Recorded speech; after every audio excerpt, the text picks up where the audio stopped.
সম্প্রতি বাংলাদেশ জাতীয়তাবাদী ছাত্রদলের সাধারণ সম্পাদক নাসির উদ্দিন একটি বিতর্ক উস্কে দিয়েছেন। তিনি প্রশ্ন তুলেছেন, এত টাকা কোথায় পায় ছাত্র শিবির? গণমাধ্যমে তিনি বলেন, ছাত্র শিবিরের এক নেতা স্বীকার করেছেন যে প্রতিদিন গণ ইফতার কর্মসূচিতে তারা ৩ লাখ টাকা ব্যয় করছেন। মাসে এই ব্যয় দাঁড়ায় ৯০ লাখ টাকা।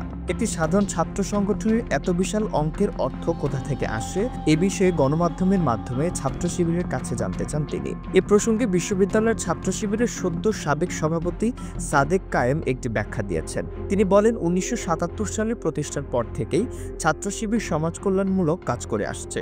গত ১৬ বছর আওয়ামী লীগের নির্যাতনের কারণে এসব কাজ প্রকাশ্যে করা সম্ভব হয়নি। তবে ২৪শে গণঅভ্যুত্থানের পর সংগঠনটি স্বাধীনভাবে কাজ করার সুযোগ পেয়েছে। ৫ আগস্টের পর থেকে শিবির বিভিন্ন ইতিবাচক কর্মসূচি চালিয়ে যাচ্ছে।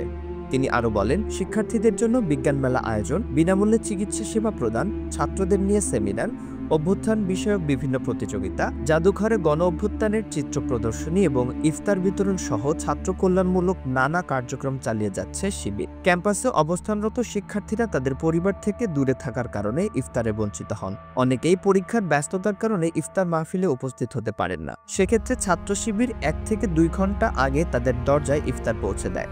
শিবিরের অর্থের উৎস সম্পর্কে জানতে চাইলে জগন্নাথ বিশ্ববিদ্যালয় শিবিরের সেক্রেটারি রিয়াজুল ইসলাম বলেন, আমাদের আয়ের উৎস আমাদের সংবিধানে সুস্পষ্টভাবে নির্ধারিত আছে।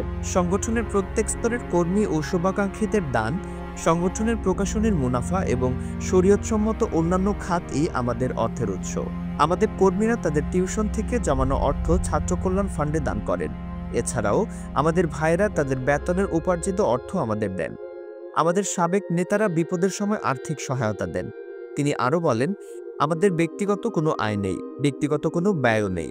সংগঠনের যা আয় হয় তা সংগঠনের কল্যাণেই ব্যয় হয়। যারা আমাদের অর্থের উৎস নিয়ে প্রশ্ন তুলছেন তাদের প্রতি অনুরোধ, আল্লাহকে সাক্ষী রেখে বলুন, আপনাদের দলের টাকা কোথা থেকে আসে।